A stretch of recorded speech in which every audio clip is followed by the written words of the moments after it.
What's up YouTube, I'm Project Lone and today I'm back with another commentary here. As I did promise you guys, I will be uploading way more frequently now, even probably daily. As you guys can probably see by the title, today I'm back with another tips and tricks episode, and the tips and tricks episode I'm going to be covering today is going to be for the KSG, the shotgun, or should I say the sniper.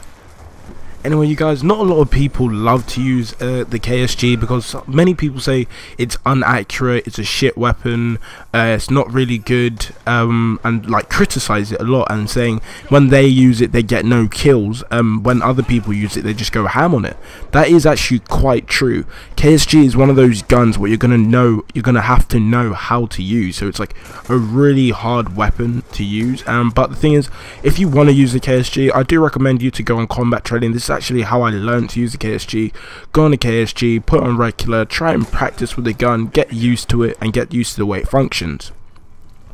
With the KSG, the way you have to aim is, it's not like other shotguns where you can simply just hit fire and it has, let's say, 60% of hitting the opponent. With the KSG, you have to aim, and when I mean you have to aim, it's not like the all around the iron sights. You have to aim for the person has to be in the middle of the iron sight. So technically the middle bit of the iron sight, what points up, has to be on the person. If it's not, your bullet doesn't automatically curve like other shotguns what it's possible to do. KSG is a pretty accurate weapon.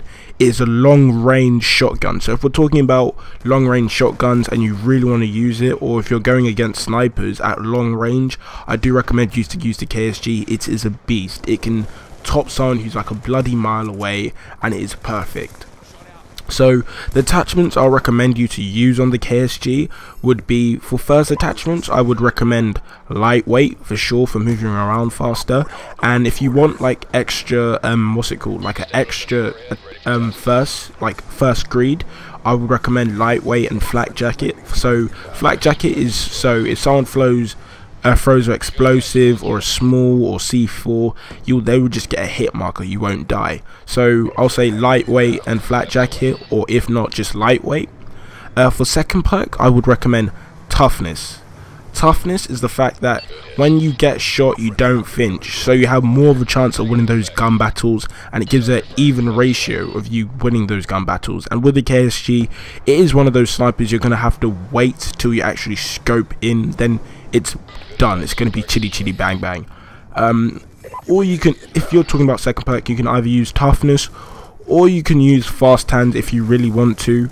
It does depend on the player. I will say again, it really does depend on the player.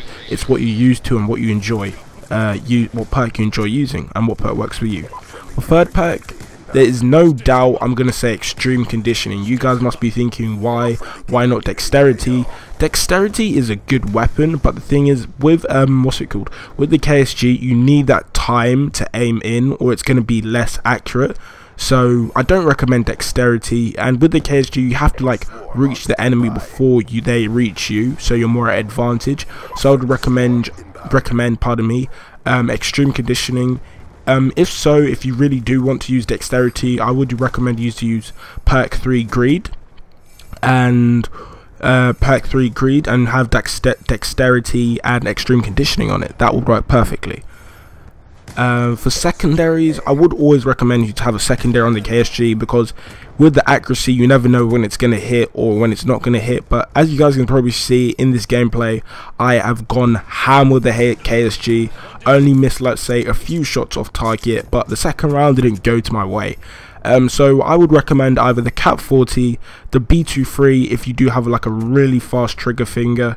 If you don't have a really fast trigger finger, I would recommend probably the Cap 40, the TAC 45, another one for if you have a fast trigger finger, or the 5.7. So those will work perfectly, and you always will need a secondary. Lethal, you always want to use C4, because the KSG actually does take quite a lot of time to pump back, and when it does pump back you're gonna have to wait and reshoot. So I would recommend you use the C4 to clear camping space and to clear space, so you can just rush out and take whoever's on. For concussion tactical, normally I personally don't use no tacticals on any class, but if you are going to use tacticals, I would recommend shock charges or concussions. or flashbang. So technically I'm saying all three. None of the others I won't recommend, but I do recommend them three because KSG, you always want like be more of an advantage with the enemy, so you get a better chance of popping the enemy.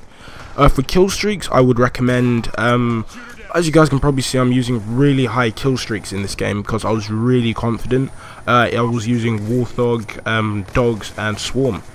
I didn't actually try and go for this game, just came by luck. But anyway, if you're using the KSG, I would recommend, if you're a beginner, I would recommend UAV, Lightning Strike, probably Stealth Chopper. That would be a perfect layout. And if you're advanced, if you're getting better with the gun, I would recommend Orbital VSAT, only if you know you can get it. Orbital VSAT, a Warthog, then a Swarm, and that will work perfectly. Trust me on that, that will just go ham. And if you want to use the same layout as me, I don't mind if you do. It's pretty good, but it is quite a hard layout, so you have no support or knowing where the enemy is. Anyway, you guys, this commentary actually is coming to an end. This is kind of like a failed 100+. The second round I only got 9 kills. I did finish off a really good high KD. Hope you guys enjoyed this commentary. Please leave a like and subscribe, and you be expecting me to come back soon. Peace.